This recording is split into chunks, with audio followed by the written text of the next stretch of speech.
Hello दोस्तों, मैं Sonu study के अंदर में आपका स्वागत है। दोस्तों आज हम लोग देखेंगे प्रश्न संख्या 11 से, क्योंकि 10 तक एक वीडियो में मैं बना चुका हूं और आज देखते हैं क्वेश्चन नंबर 11 से। ये पार्ट 2 है मॉडल पेपर 2 का।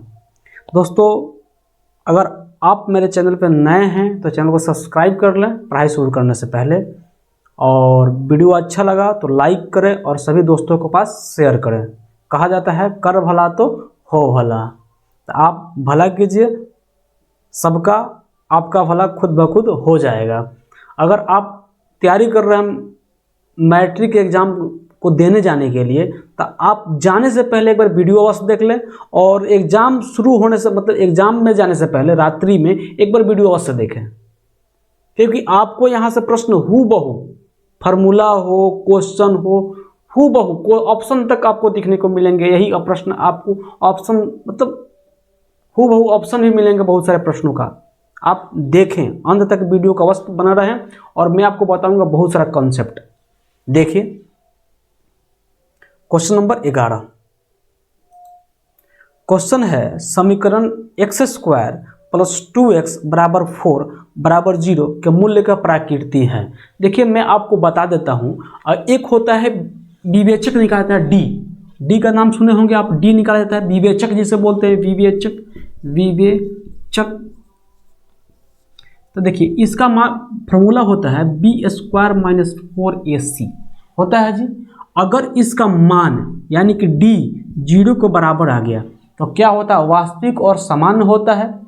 और वास्तविक और समान होता है। अगर d का मान 0 से बड़ा हो गया यानी कि 0 से बड़ा है तो क्या होता है जी, वास्तविक तो होगा लेकिन असमान होगा। अगला होता है, एक और होता है d बराबर, अगर d 0 से भी छोटा हो गया, 0 से भी छोटा हो गया, 0 से यानी माइनस में हो गया, तो क्या होता है जी, असमान होता है। तो यहाँ देखते हैं फार्मूला में क्वेश्चन में बोल रहा है कि a का मान दिया है, यहाँ क्या दिया है जी, a का मान 1 दिया है, b का मान -2 दिया है और c का मान दिया है 4। तो यहाँ अगर निकालते हैं, इसको मिटा देते हैं।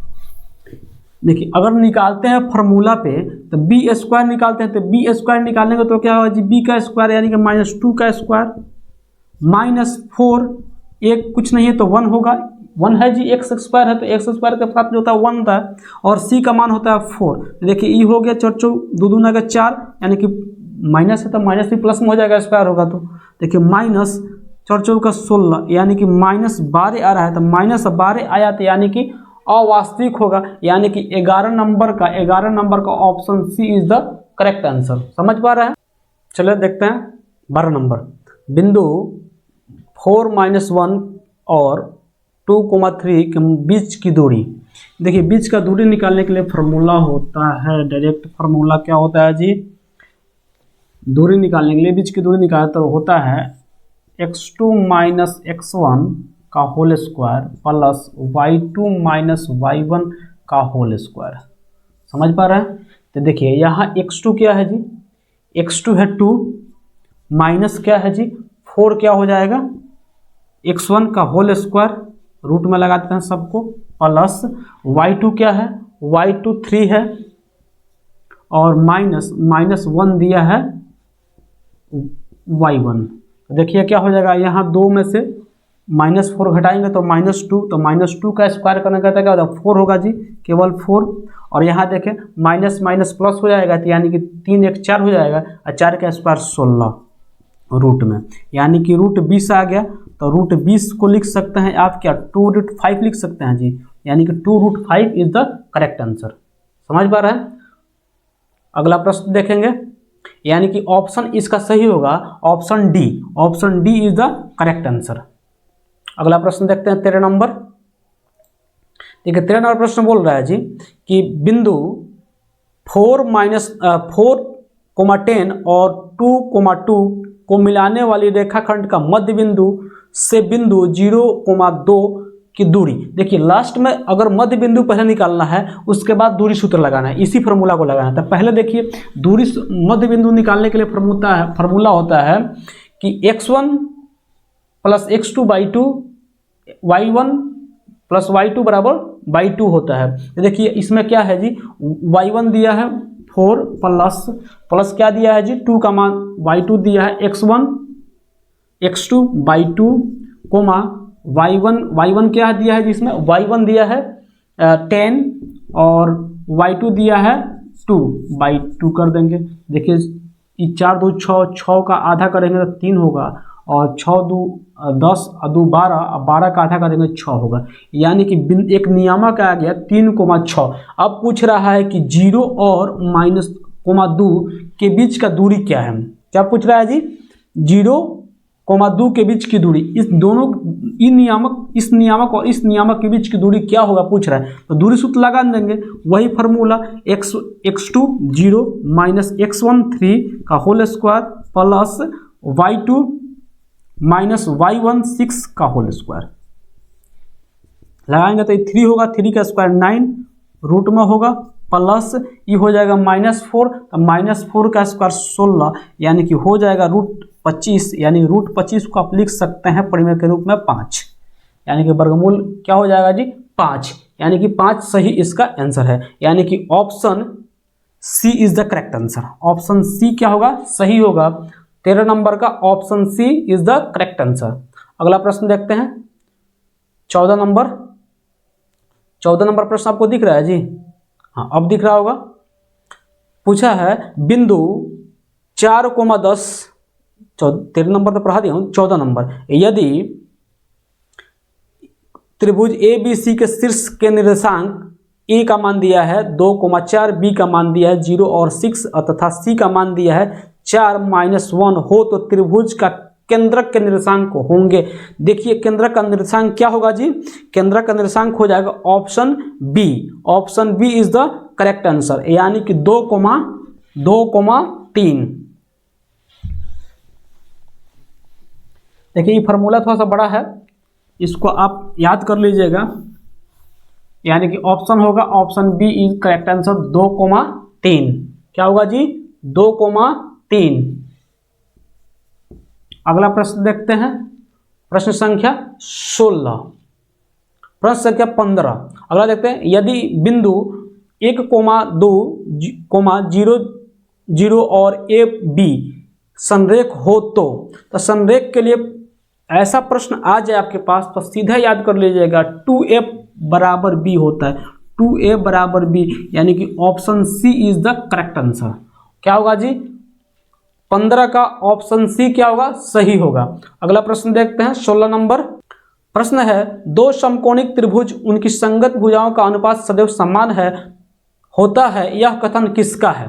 तो भाई साहब दो समकोणिक त्रिभुज उसकी संगत भुजाओं का समानुपात सदैव समान होता है तो यह कथन है थेल्स का। याद रखेंगे 16 नंबर का option C is the correct answer होगा। यह थ्योरम का स्टेटमेंट है। क्या है जी थ्योरम आप पढ़े हैं जी, पहला थ्योरम थेल्स का होता है, उसी का स्टेटमेंट दिया है।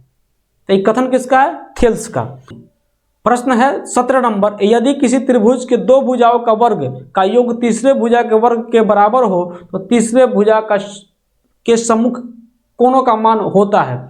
क्या होता है जी, देखिए ये प्रश्न पूछ रहा है जी आपसे कि प्रश्न पूछ रहा है कि एक त्रिभुज है समकोण त्रिभुज, अगर लंब का योग वर्गों का योग और आधार के वर्गों का योग जोड़ दिया मतलब योग हो तो तीसरी भुजा यानी कि सबसे बड़ी भुजा के वर्ग के बराबर होता है, यानी कि कर्ण के बराबर होता है, कर्ण के स्क्वायर के बराबर होता है। तो बताइए कर्ण के सामने का सबसे बड़ी भुजा कर्ण होता है, उसके सामने का कोण क्या होगा तो 90 डिग्री होता है भाई।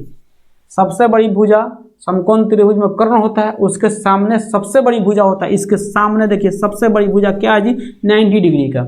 समझ पा रहे हैं। अगला प्रश्न देखते हैं, प्रश्न संख्या 18। देखिए क्या होता है, प्रश्न संख्या 18 में दिया है त्रिभुज ABC समरूप त्रिभुज DEF तथा BC बराबर 3 सेंटीमीटर EF बराबर 4 सेंटीमीटर, यदि त्रिभुज ABC का क्षेत्रफल 54 सेंटीमीटर हो तो त्रिभुज DEF का क्षेत्रफल होगा। भाई साहब जब समरूप होता है तो सब तरह से समरूप होता है। अगर मान लिया त्रिभुज ABC का मान दिया है, त्रिभुज ABC का एक भुजा BC दिया है 3 सेंटीमीटर, क्षेत्रफल दिया है क्या जी 54 सेंटीमीटर, तो पूछ रहा है क्या चीज़ का जी, एक त्रिभुज और बनाना है DEF का क्या पूछ रहा है जी, पूछ रहा है इसका मान दिया है भुजा EF बराबर 4 सेंटीमीटर, EF बराबर 4 सेंटीमीटर। तो देखिए भुजा क्या होता है, भुजा का क्षेत्रफल क्या होता है, भुजा के वर्ग, यानी कि इसका वर्ग 9 होगा तो 9 से कितना गुना है, 6 गुना, तो इसका वर्ग करेंगे तो 16, तो इससे भी 6 गुना हुआ तो ये भी 6 गुना, यानी कि 16 छक 96, 16 का पहाड़ा 6 बार पढ़ेंगे तो क्या आएगा 96, यानी कि 96 इज द राइट आंसर। यानी कि कितना नंबर क्वेश्चन है जी, 18 नंबर, 18 का ऑप्शन क्या हुआ जी, B is the correct answer. क्या हुआ, बी सही आंसर होगा। अगला प्रश्न देखते हैं 19 नंबर। हाँ 19 नंबर प्रश्न क्या है जी, थोड़ा सा और नीचे कर देता हूं। 19 नंबर, वृत्त के अंदर एक दिए हुए बिंदु से वृत्त पर कितनी स्पर्श रेखाएं खींची जा सकती है। भाई साहब ये तो आपको बिल्कुल ही बेवकूफ़ बनाने का काम कर रहा है क्वेश्चन। अगर बिंदु अगर वृत्त के अंदर दिया है, वृत्त के अंदर दिया है कोई बिंदु मान लीजिए, तो इससे स्पर्श रेखा कैसे आप खींच सकते हैं, खींच नहीं सकते। स्पर्श रेखा तो परिधि से सटाकर खींचा जाता है, आप केंद्र के मतलब ऐसे अगर खींचेंगे, ऐसे खींचेंगे तो जीवा हो जाएगा, ऐसे खींचेंगे तो छेदक हो जाएगा। अगर वृत्त को इस पार से उस पार कर देता है तो छेदक होता है, अगर इस पार से उस पार ना करे तो क्या होता है जी, जीवा होता है। यानी कि सबसे बड़ी जीवा केंद्र से होकर गुजरता है, उसका व्यास क्या होता है जी, व्यास होता है। लेकिन अगर स्पर्श रेखा खींचना है तो कहीं ना कहीं परिधि पर टच करना होता है एक जगह, लेकिन ये तो बिंदु क्या है जी, अंदर दिया है वृत्त के, इसलिए कोई भी आप नहीं, यानी कि कोई भी स्पर्श रेखा नहीं खींच सकते यहाँ इस स्थिति में। यानी कि option D is the correct answer. 19 का ऑप्शन क्या होगा जी, D, option D is the correct answer. अगला प्रश्न देखते हैं 20 नंबर। 20 नंबर प्रश्न आपको दिख रहा होगा, यदि त्रिभुज ABC तथा DEF में AB बटा DE बराबर BC बराबर EF, तो दोनों त्रिभुज समरूप होंगे जब। भाई साहब ये तो थेल्स प्रमेय से क्वेश्चन दे दिया है। ये भी देखिए, अगर पूछ दिया है क्वेश्चन में त्रिभुज 2 है, त्रिभुज के अंदर क्या है जी, AB, भाई साहब आप डेट याद कर लीजिए। क्वेश्चन है 20 नंबर, यदि त्रिभुज ABC तथा DEF में AB बटा DE बराबर BC बराबर बटा, क्वेश्चन है 20 नंबर, यदि त्रिभुज ABC तथा DEF में AB बटा DE बराबर BC बटा EF, तो दोनों त्रिभुज समरूप होंगे जब, यानी कि कोण B होगा बराबर होगा कोण किसके जी, कोण E के, कोण E के बराबर होगा, यानी कि option D is the right answer. समझ पा रहे हैं जी। अगर आप यहां तक सुनते आए हैं तो अब जाहिर सी बात है कि आपको वीडियो अच्छी लगी है तो आपके लिए लाभदायक भी है, इसलिए इसको आप इस चैनल को सब्सक्राइब कर लें और बेल आइकन को ऑन कर लें। Thank you for watching. मिलते हैं अगले एपिसोड में।